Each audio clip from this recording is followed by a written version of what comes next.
okay hello everyone अब आज चाहिँ तपाईहरुलाई म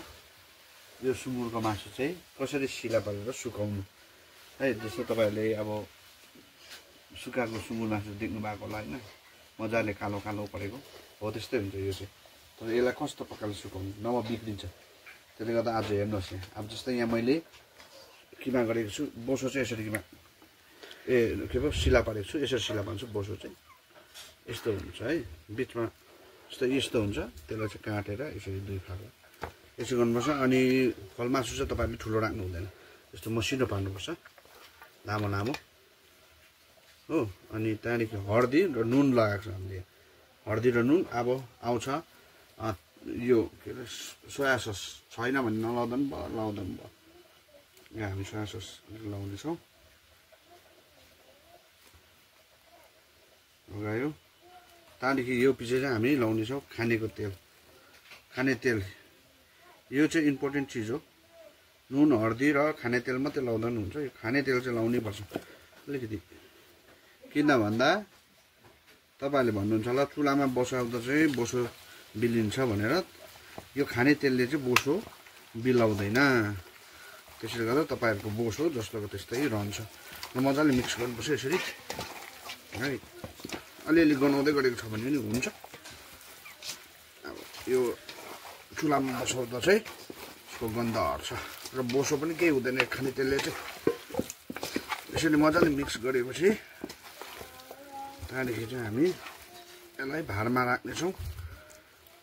तपाईहरुलाई देखाउनेछौँ हामी त्यहाँदेखि हेर्दै गर्नुहोस्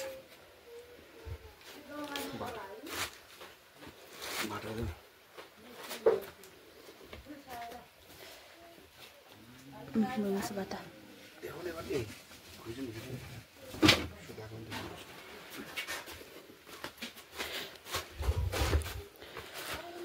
यसमा चाहिँ गरेर लाउँदा यस्तो हिसाबले है यो त तपाईहरु सिकाइ बस्नु परेन लाउनु पर्यो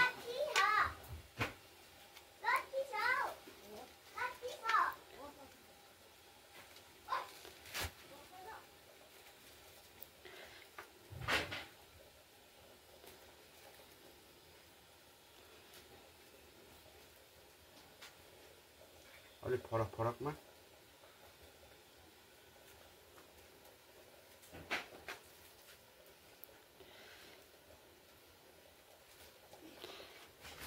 अब चाहिँ हामी भारमा राख्नेछौँ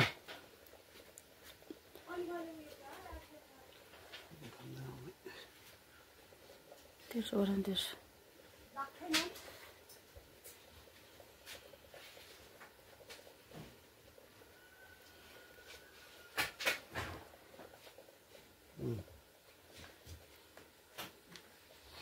अब चाहिँ मजाले धुवा लाउनुपर्छ यसमा हो मजाले आगो बेसी लाउनु हुँदैन धुवा अलिक बेसी लगाएर तपाईले यसरी चाहिँ 3-4 दिन चाहिँ यसरी राख्नुपर्छ त्यहाँदेखि चाहिँ दामी हुन्छ तपाईलाई म त्यो भएर देखाउँछु यतिको चाहिँ हुन्छ है 4 दिनपछि निकालेको तपाईको मासु यतिको चाहिँ हुन्छ बोसो यतिको हुन्छ यसलाई अझै सुकायो भने तपाईले अझै मजाले सुकाउन सक्छ 3 दिनको पछि चाहिँ यतिको हुन्छ 4 दिन हैन 3 दिन पछिको चाहिँ यति हुन्छ र thank you so much for watching